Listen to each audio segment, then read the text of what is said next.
Hey, this is Elizabeth Potts-Weinstein of Driving Empty Roads, and today we're going to talk about how to find hidden or secret places to go on your road trip that's a lot less crowded.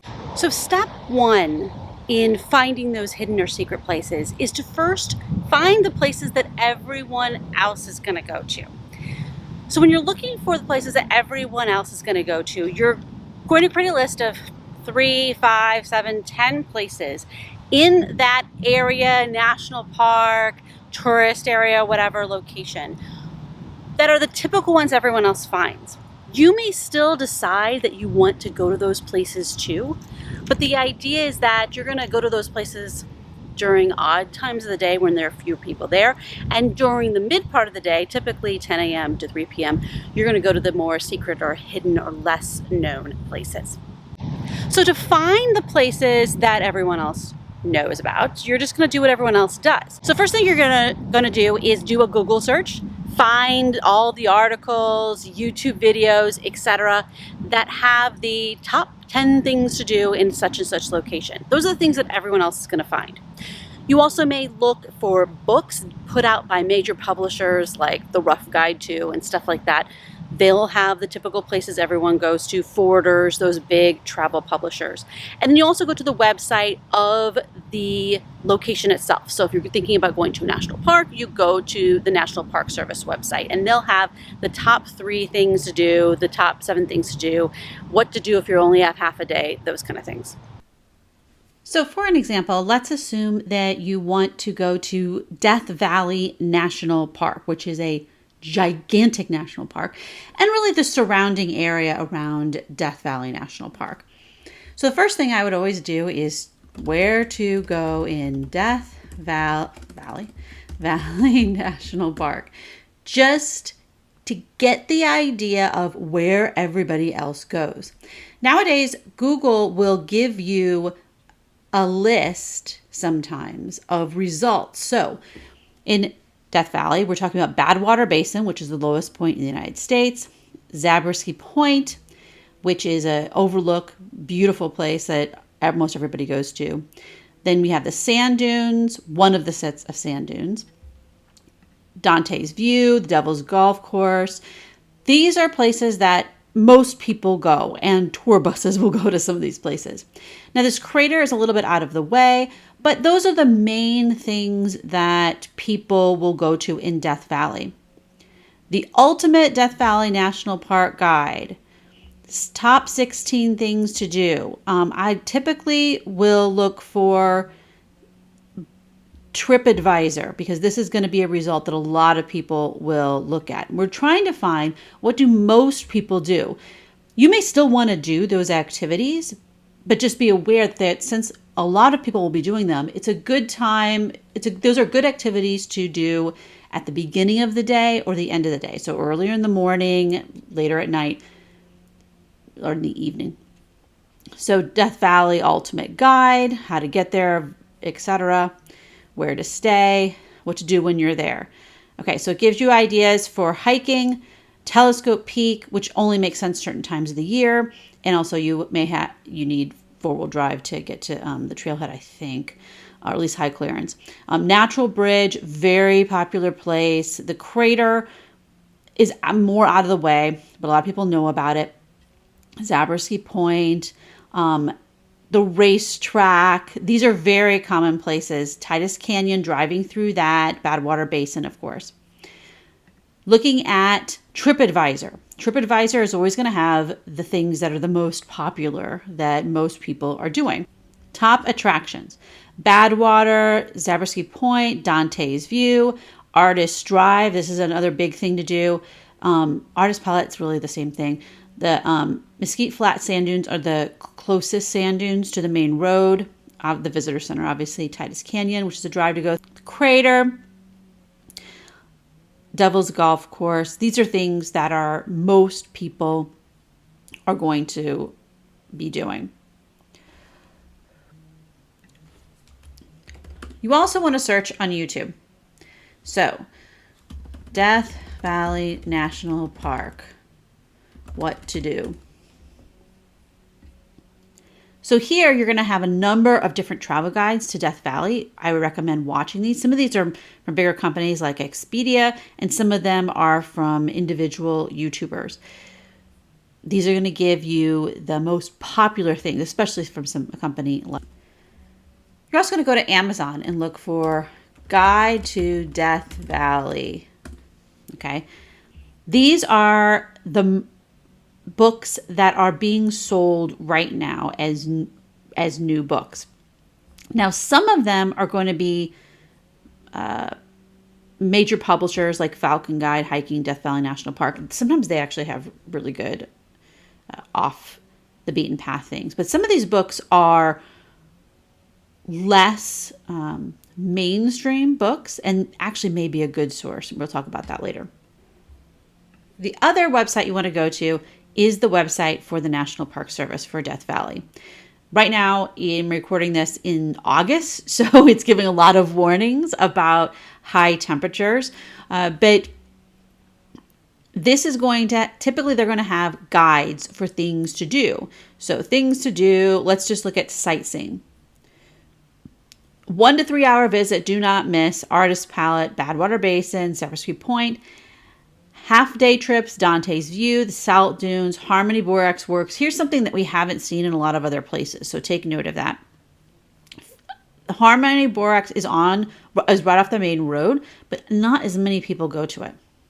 And then longer visits, these are things that are more out of the way. So the charcoal cones, the craters coming up here, Rainbow Canyon. This is something that not everybody goes to, but these are all things that are on the main website. Most national parks, for example, also have a park newspaper. This will be a guide that you might get in paper form at the park, but a lot of times you can download it. So let's just find the summer visitors guide as an example.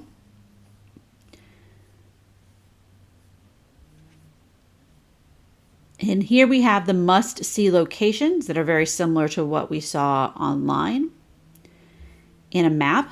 Now, there's going to be a different guide for the winter, and this is true most national parks that get a lot of visitors will have a different guide for summer versus winter. I recommend looking at both of them because you're going to find out what are the most popular things in different times of the year.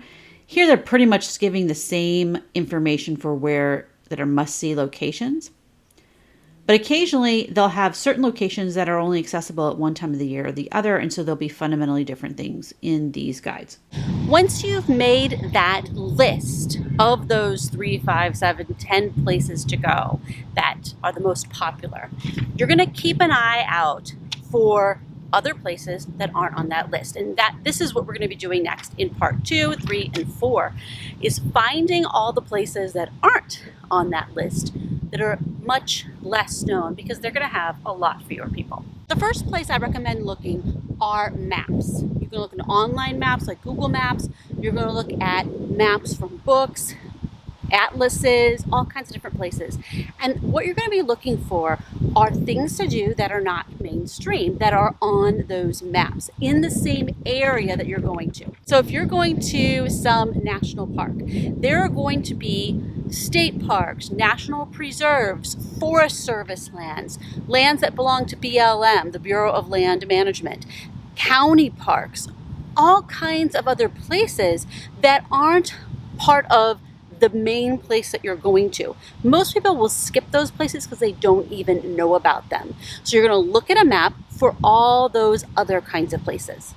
So when you're going to an area, you want to look at different maps of that area because there are some things that won't be on official guides, but they'll be in maps. Google Maps, of course, is a great place to start. So here we are on Google Maps looking at Death Valley National Park, and we can zoom in and see things that are in the park. You may want to turn on the satellite so you can get an idea of the topography of the area, what's flat, what's having you drive through mountain passes. Obviously, if you're just driving flat on the desert floor, you can go a certain speed, but if you're driving through a really twisty road in a mountain pass, you're going to be going a different speed. And you can see here, this pass that goes through to Father Crowley Overlook has really, really windy, twisty roads. It's going to take you longer to do, so something to keep in mind. So when you're looking at Death Valley National Park and the surrounding area, There may be places that are on the way when you're going to the park, when you're leaving the park, that will be a great thing for you to do. But if you just are looking at Death Valley National Park, you're going to miss those. So Google Maps can be helpful for that. So let's say you're flying in to Las Vegas, and that's how you're going to get to Death Valley, and then you're going to rent a car. Well, you can see right here that on the way to Death Valley, regardless which way you go, you can go to Red Rock Canyon National. I think it's not a national park. It's a national conservation area. This is a beautiful place. There's a drive you can drive through. There's hikes, great place to take photos. It is a very popular place because it's so close to Las Vegas. You can see here that there's some other areas here that could also be on the way if you want to take a longer route. If you drive all the way up to Betty, there are things to do here near Betty. There is a open air museum, which is an has art installations, which is very interesting. Atlas Obscura is a great place to go to find different types of things to do near your destination. Now, a lot of people look at this, so I'm not saying that the places won't be crowded, but they might be interesting and different. And sometimes you'll find places that aren't crowded at all. So let's go put in Death Valley National Park and see what kind of things it gives us. Some of them are things we've already seen: Harmony Borax Works, the Charcoal Kilns, Artist Drive, Devil's Landscape. So here's near Betty, Nevada. This is a small town that looks to be a ghost town, and it has information about how you can get there. Then you have this Last Supper art installation is somewhere I've actually been. This is where that Goldwell Open Air Museum is. This bottle house I've also been to. It's near Rhyolite, Nevada. Rhyolite, Nevada is a ghost town that you can go to, and here it talks about that Rhyolite ghost town. Here is the map that I highly recommend if you're going to any of the states in the West, which is the Road and Recreational Atlases from Benchmark Maps. So what you do is you look at the map of the entire state and where you're going to find the specific map for the area. And here we're looking at 26. They have multiple iterative levels of these maps.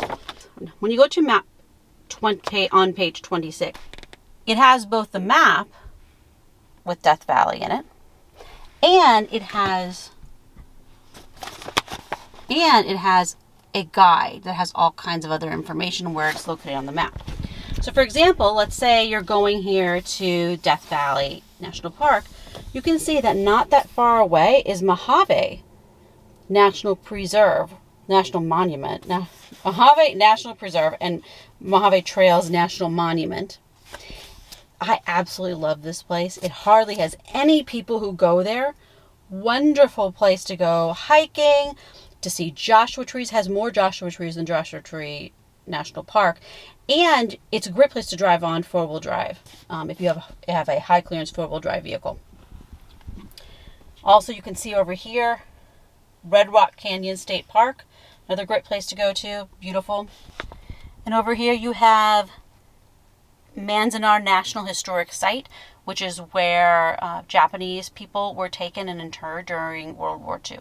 Another place that you can see on this map is the Rainbow Basin National Natural Landmark, which is here north of Barstow. I've also been there too. I had a little bit of issue because I'm driving a Honda Civic and it couldn't handle some of that area. You need an actual high clearance vehicle, but very easily accessible from Barstow, from the highway. The third thing you're going to do is look for books and guides that are either older, out of being published books or guides, or are just from much more less well-known publishers. Everybody's going to have the Lonely Guide too. Everybody's going to have the Forders. Everybody's going to have the AAA guide. What you want are books that no one has. And how you're going to find that is the old-fashioned way, going to your public library. So one thing I recommend is you look for books that are not currently being sold on Amazon or at Barnes & Noble or whatever bookstore you might use. A lot of times the mainstream bookstores will all sell the same kind of books, and they tend to be from major travel publishers. But you'll get much better information from books that could be self-published by a local author or using a smaller publisher or have even been out of print for 10 or 20 years. They'll have great they'll have great locations and hikes to go on that nobody else knows about because they haven't done the research. So let's say I'm going to go to my local library and try to get a book about Death Valley. So there's books about Death Valley photographs, and then there's also books about Death Valley itself. So here's a book about Death Valley and the Northern Mojave Desert, a visitor's guide that came out of a local publisher in California. It actually has been checked out to me. So now I'm going to look at the catalog for the San Jose Public Library, which is a much larger public library system.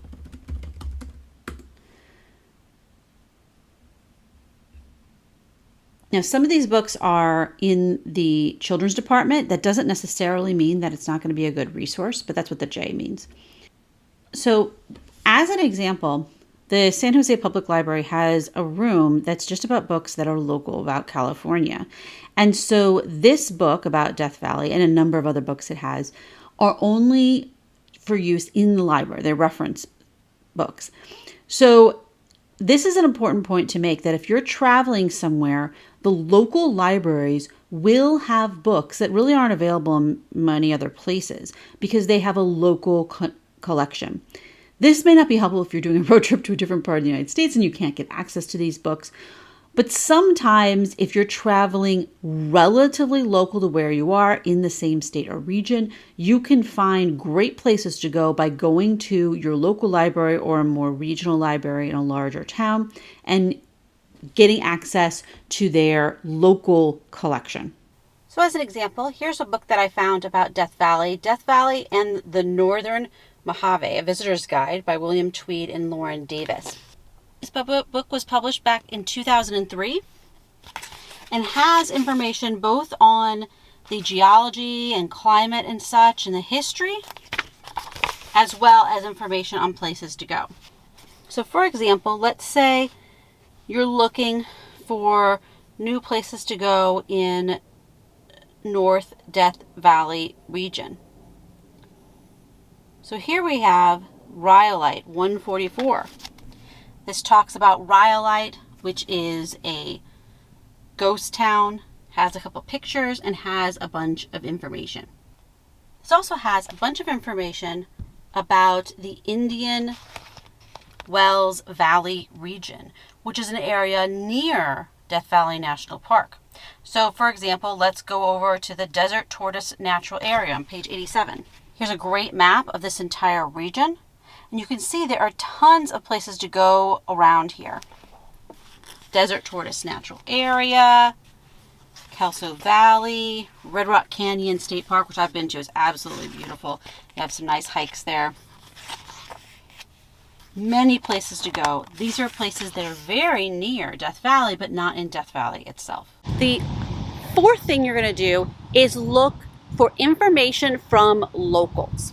This could be a newspaper that's in that particular county or town. I'm just talking about a regular newspaper, okay? This could be blogs from locals. This could be smaller published books from locals. You could also look at information from local establishments. So local restaurants, clubs, organizations, hotels, they may have their own list of things to do in that area that's going to have less well-known things that really only the locals know about. Now, of course, once you get underway, you can actually ask locals. Many people will have no problem telling you where the coolest places to go are located. It could be someone who works at that national park. It could be someone at the restaurant, someone at the hotel. You just ask people along the way, hey, what's the thing I need to not miss? And a lot of times they'll tell you about something that you've never heard of before that you have to go on this road and there's this sign and you turn at mile marker, whatever, and you find those hidden gems that only a local would know. So Death Valley is located in Inyo County. So for wherever your national park, state park, big location that you're going, you're going to look at the counties where it is located. That county is going to be something where you're going to have things to do in, you can look for things to do in that entire county. So Atlas Obscura is going to have a list of things to do. TripAdvisor will have a list of things to do, because when they're looking at the county, they're looking at a much more expansive area than just Death Valley National Park. So this talks about hot springs that are in a corner of Death Valley, ghost towns, the historic the Manzanar National Historic Site, which is where the Japanese internment camps were, or one of the places where Japanese internment camps were, is fairly close to Death Valley. So that may be another place that you may want to go see. There's a radio observatory in Owens Valley. That may be interesting if that's available for people to actually see. So let's look at this. Inyo County Visitor. So this is the local tourism site. This is going to have information not just about Death Valley National Park, but about the various towns and locations that are in that area. So if we look at Bishop, California, they have information here about things to do in Bishop. They have a museum there. They have a cultural center. There's places to go rock climbing in that area. So Reservoir, looking at Big Pine. This is up the Bristlecone Pine Forest is one of my favorite places on earth. Has the oldest trees that some of the oldest trees on earth that are thousands and thousands of years old. The Radio Observatory, which we already talked about. There's I also want to look for a newspaper. So here's a couple news sites about in this county. So let's look for information about the newspapers. They're going to have local news as well as points of interest, events that are going on, etc. Now, right now we have all kinds of issues with fires and the situation, but here you can find information about local events and things that are happening in that area that may be helpful for you. We got a news feed that has information with press releases. We have another, this is for the actual county itself, news from the county itself. Here they'll have a visitors area.